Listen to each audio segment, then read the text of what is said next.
আসসালামু আলাইকুম। আজ তৈরি করে দেখাবো ব্রয়লার চিকেনের শ্রেষ্ঠ একটি রেসিপি। ব্রয়লার চিকেনের শ্রেষ্ঠ এই রেসিপিটা আপনি যদি একবার তৈরি করে খান, এর স্বাদ কিন্তু আপনি জীবনে ভুলতে পারবেন না, মুখে লেগে থাকবে এমন একটি রেসিপি। এই ব্রয়লার চিকেনের রেসিপিটা আপনারা অবশ্যই একদিন ট্রাই করবেন, আশা করি আপনাদের কাছে ভালো লাগবে। তাহলে চলুন রান্না চলে যাই। দেখুন আমি এর জন্য কিছু চিকেন নিয়ে নিয়েছি। আমি এখানে 1 কেজি 300 গ্রামের মতো চিকেন নিয়েছি, আর এটাকে আমি কেটে দিয়ে পরিষ্কার করে নিয়েছি। দেখুন চিকেনটা কিন্তু আমি একটু মিডিয়াম ভাবে কেটে নিয়েছি, একদম বড় না একদম ছোট না, মিডিয়াম ভাবে। আপনারা চাইলে কিন্তু চিকেনের টুকরোগুলো এর থেকে একটু বড়ও করতে পারেন, কিন্তু ছোট করবেন না, এইভাবেই কিন্তু রাখতে হবে।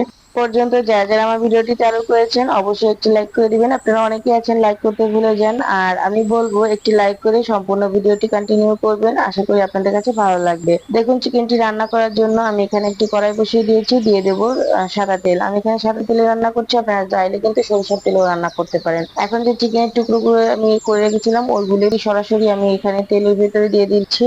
আর পুরোটা চিকেন দিয়ে আমি সামান্য কিছুটা লবণ উপর থেকে দিয়ে দিচ্ছি। এই চিকেনটাতে অবশ্যই কিন্তু এই প্রসেসটা আপনারা স্কিপ করবেন না। দেখুন লবণ দিয়ে চিকেনটাকে আমি খুব ভালো করে দুইটা পাশই লাল লাল করে একটু ভেজে নিব। এইভাবে যদি শুধুমাত্র লবণ দিয়ে চিকেনটাকে একটু লাল লাল করে ভেজে নেন, সেক্ষেত্রে কিন্তু চিকেন ভাজাটা খুব সুন্দর হয়। হলুদ দেওয়ার প্রয়োজন নেই, হলুদটা পরে দিলেই হবে। জাস্ট লবণ দিয়ে এইভাবে একটু লাল লাল করে ভেজে নেবেন। অবশ্যই হাই হিটে রাখবেন চুলার আঁচটা, তা না হলে কিন্তু এই চিকেন থেকে পানি ছেড়ে দিবে। হাই হিটে আমি 5 মিনিট করে দুই পাশ 10 মিনিটের মতো ভেজে নিয়েছি। আর যখন এভাবে লাল লাল হয়ে যাবে তখন আমি এখানে দিয়ে দিয়েছি হাফ কাপ পেঁয়াজ কুচি, দিয়ে দিলাম কিছু গরম মশলা। এবার এখন এটাকে ভালো করে নেড়ে একটু ভেজে নিতে হবে। 30 সেকেন্ডের মতো ভাজা হয়ে গেলে এই পেঁয়াজটাকে আমি চিকেনের সঙ্গে মিশিয়ে নিব। চিকেনের সঙ্গে মিশিয়ে আমি আবারও নেড়ে ভালো মতো ভেজে নিব। ততক্ষণ ভাজবো ততক্ষণ না পর্যন্ত এটাকে ব্রাউন কালার হচ্ছে পেঁয়াজটা। দেখুন পেঁয়াজটা কিন্তু সামান্য একটু ব্রাউন কালার হয়ে এসেছে। ঠিক এই পর্যায়ে আমি মাঝখানটা একটু ফাঁকা করে নিচ্ছি, আর এখানে দিয়ে দেবো কিছু মশলা। আমি এখানে 1 চামচ আদা পেস্ট, 1 চামচ রসুনের পেস্ট এবং 1 চামচ জিরা পেস্ট দিয়ে দিয়েছি। এগুলোকে দিয়ে সুন্দর করে পেঁয়াজ এবং চিকেনের সঙ্গে ভালো করে নেড়েচেড়ে কষিয়ে নিতে হবে। জাস্ট 1 মিনিটের মতো কষালে কিন্তু এর কাঁচা ফ্লেভারটা সরে যাবে। খুব বেশি সময় লাগবে না, যেহেতু চুলার আঁচটা আমার হাই হিটেই আছে। অবশ্যই এইভাবে হাই হিটেই করে মশলাটা কষিয়ে নেবেন। দেখুন মশলাটা কষাতে কষাতে যখন এই মশলা থেকে কাঁচা ফ্লেভারটা সরে যাবে, ঠিক তখন আমি এখানে দিয়ে দেবো শুকনো উপকরণ। দিয়েছি স্বাদ অনুযায়ী লবণ, 1 চামচ হলুদের গুঁড়া, 1 চামচ ধনিয়া গুঁড়া, 1.5 চামচ লাল মরিচের গুঁড়া, আর 1 চামচ শাহি গরম মশলার গুঁড়া। আর লবণটা অবশ্যই বুঝে দিতে হবে, যেহেতু ফার্স্ট টাইম একবার লবণ দিয়েছিলাম। এখন এই মশলাটাকে গুঁড়ো মশলাটাকে সঙ্গেও চিকেনটাকে খুব ভালো করে মিশিয়ে নিতে হবে। মিশিয়ে ভালো করে নেড়েচেড়ে কষিয়ে দেখুন 5 মিনিট পরে যখন এইভাবে একটু তেল ছেড়ে দিবে, তখন কিন্তু আবার একটু নেড়েচেড়ে কষিয়ে নিব। এইভাবে যদি আপনারা কষিয়ে কষিয়ে এই চিকেনটাকে রান্না করেন, ফার্স্ট টাইম একটু ভেজে নেন আর পরবর্তীতে এইভাবে মশলার সঙ্গে কষাতে থাকবেন, এটা আলহামদুলিল্লাহ অনেক বেশি মজা। যারা এটা না খেয়েছেন অবশ্যই এইভাবে একদিন ট্রাই করবেন। এখন আমি দিয়ে দেবো এখানে দই। আমি কিন্তু এখানে টক দইটা ব্যবহার করিনি, আবার মিষ্টি দইটাও না। আমি কিন্তু এখানে টক মিষ্টি, হালকা টক হালকা মিষ্টি যে দইটা থাকে ওই দইটা ব্যবহার করেছি। এই দইটা দিয়ে আপনারা যদি একদিন চিকেনটা রান্না করেন, দেখবেন মাশাল্লাহ আপনি এর স্বাদ ভুলতে পারবেন না, এমন মজা হয় এই দইটা দিয়ে চিকেন রান্না করলে। যে কোনো রেসিপি যদি আপনি টক দইয়ের পরিবর্তে এইভাবে হালকা মিষ্টি হালকা টক যে দইটা আছে, এই দইটা আপনি একদিন ট্রাই করবেন। আমার কথা অনুযায়ী আপনি যদি একদিন ট্রাই করেন, আপনি কিন্তু কখনোই আর টক দই ইউজ করতে চাইবেন না। জাস্ট এই দইটাই আপনার কাছে এত ভালো লাগবে। দেখুন দইটা দিয়ে আমি আবারও নেড়েচেড়ে কিছুক্ষণ কষিয়ে নিলাম। এখন ঢাকনা দিয়ে ঢেকে আমি আরো 2 মিনিটের মতো এটাকে কষিয়ে নিব। এটা দিয়ে এত ভালো লাগে, জাস্ট একটা ফ্লেভার আসে এবং খেতে এত মজা।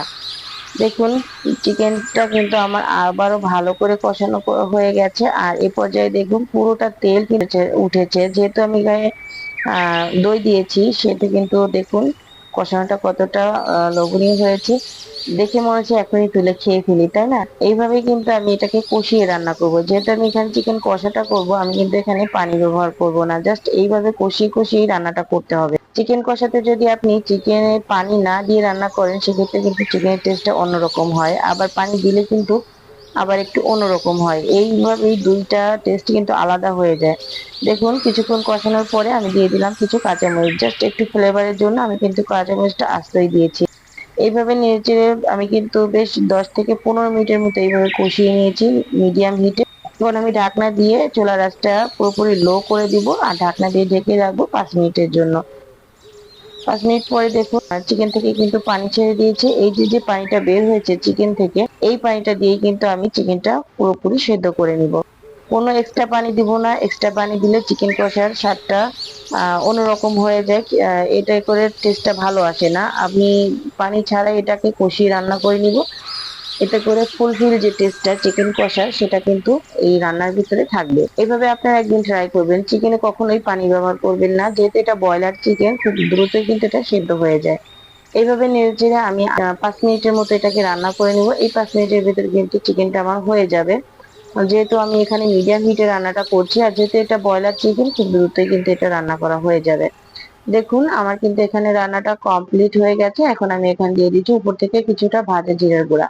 ভাজা জিরা গুঁড়া দিলে চিকেন কষাটা খেতে খুবই ভালো লাগে। এর জন্য আমি ভাজা জিরার গুঁড়াটা দিয়ে দিয়েছি। আপনারা চাইলে কিন্তু এখানে গরম মসলার গুঁড়াটাও দিতে পারেন। দেখুন আমি কিন্তু এখানে সার্ভ করে দিয়েছি। রান্নাটা মাশাআল্লাহ কতটা লোভনীয় হয়েছে দেখুন একবার। এইরকম একটি রান্না আপনি গরম ভাত, পোলাও, পরোটা, খিচুড়ি, নান, বাটার নান যেকোনো কিছুর সঙ্গেই কিন্তু সার্ভ করতে পারবেন। আলহামদুলিল্লাহ অনেক বেশি খেতে মজা। এইটা একবার আপনারা বাসায় ট্রাই করে দেখবেন। খেতে কিন্তু সবাই খুবই পছন্দ করবে। আর এইরকম একটি ব্রয়লার চিকেনের স্বাদ আপনার সারা জীবন মনে থাকবে, এমনই মজাদার একটি চিকেন রেসিপি। আশা করি আপনাদের কাছে ভিডিওটি ভালো লেগেছে। ভালো লাগলে অবশ্যই লাইক কমেন্ট শেয়ার করবেন এবং আমার চ্যানেলটি সাবস্ক্রাইব করে রাখবেন। সবাই ভালো থাকবেন, সুস্থ থাকবেন। আসসালামু আলাইকুম।